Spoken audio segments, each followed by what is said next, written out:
Muri ibi bihe by'imvura nyinshi dukunze kwita iby'itumba, imvura ikomeje kwangiza byinshi igatwara ubuzima bwa benshi, abandi bakaburirwa irengero. Ibimera birahatikirira ndetse bigakurizaho no gutera inzara. Iyi ni Hope Lion TV, njye ndi Emmanuel Byiringiro, nguhaye ikaze.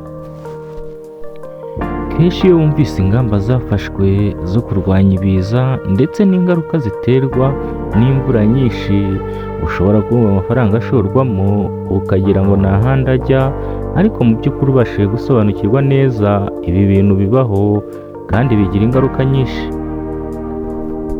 Reka tugaruke ku biza byabaye muri Afurika byahitanye benshi, abandi bakaburirwa irengero. Tugiye guhera mu gihugu cya Uganda. Mu gihugu cya Uganda ni ubugira kabiri inkangu zihitana abantu, aho tariki 10 Kanama 2024 nabwo inkangu yahitanye abantu benshi cyane ahegeranye n'ikimoteri mu mujyi wa Kampala. Budaciye kabiri polisi ya Uganda yongeye itangaza ko abantu 15 bapfuye, abandi 113 baburirwa irengero nyuma y'uko imvura nyinshi iguye igateza inkangu mu burasirazuba bwa Uganda, ikibasira bikomeye akarere ka Buramburi. Polisi ya Uganda yatangaje ko umubare uri kuzamuka kandi ushobora gukomeza kwiyongera nyuma y'iyo nkangu yibasiye uduce dutandukanye two muri Bumbari mu ijoro ryo kuri wa gatatu. Aka karere kagizwe n'imisozi ihanamye, kandi amafoto yasakajwe ku bitangazamakuru no ku mbuga nkoranyambaga bya Uganda yerekanye ko inkangu zaridutse ndetse itaka ryinshi ryuzuye mu mudugudu w'Amasugu. Hakwirakwijwe amashusho n'amafoto y'abantu bacukura bashakisha ababuze cyangwa barengewe n'iyo nkangu.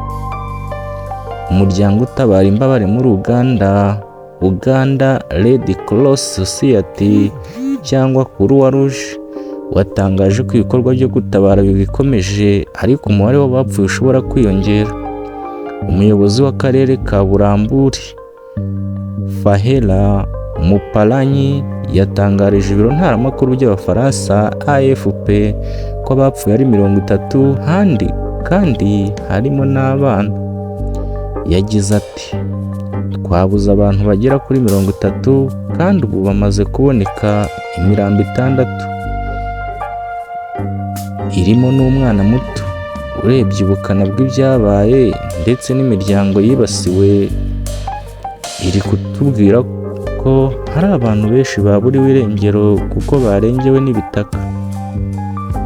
Imvura nyinshi imaze iminsi igwa yateje imyuzure mu majyaruguru n'uburengerazuba bwa Uganda, yatumye imigezi yuzura ndetse imena hanze. Ibiro bya Minisitiri w'Intebe byahise bitangaza ko hakenewe ubutabazi bwihuse nyuma y'ibyo biza byishe benshi, bigafunga imihanda ndetse abandi bakaburirwa irengero. Amatsinda y'ubutabazi yoherejwe gufasha abari bahize munsi y'ibitaka mu ijoro ryo kuwa gatatu. Uwo muhanda wari ugikoreshwa.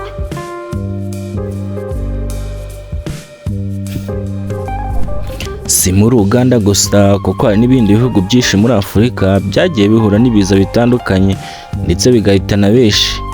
Aha twavuga nk'igihugu cya Ethiopia, aho akarere k'imisozi miremire kibasiwe n'ibiza bigahitana abantu bagera ku 157. Polisi ya Ethiopia yatangaje ko umubare munini w'abibasiwe harimo abana, abagore batwite ndetse n'abapolisi. Umuyobozi mukuru w'akarere ka Gofa Dagimawi Ayele yatangaje ko abapfuye bagera ku 157, ariko bakaba bafite impungenge z'uko hari benshi bakiri munsi y'ubutaka. Tugirwa inama kenshi yo kwirinda ibiza, tukava ahantu hadutera ibibazo mu manegeka, cyane nk'uko Leta y'u Rwanda ikunda kubitangaza buri munsi mu iteganyagihe. Muri ibi bihe by'imvura dusabwa kwitwararika kuko abenshi dushobora kuburiramo ubuzima. hari abakubitwa n'inkuba, hari abarengerwa n'inkangu ndetse n'ibindi bitandukanye biterwa n'imvura nyinshi. Ibihe turimo dukwiye kujya tubungabunga ibidukikije, dutera ibiti kugira ngo ubutaka bukomere. Mu Rwanda dukunze gukoresha imirwanyasuri ndetse n'imyobo ifata amazi amanuka ku misozi, ndetse leta y'u Rwanda igira inama buri muturarwanda wese ko akwiriye gufata amazi aturuka ku nzu ye kugira ngo atagira ibyo yangiza. Kora subscribe ukande kukazogera, usharinge, umbwire muri comment kugira ngo dukomeze kubana mu isi y'ibyegeranyo n'inkuru zicukumbuye. Kuri Hope Lion TV ndabashimiye, murakoze.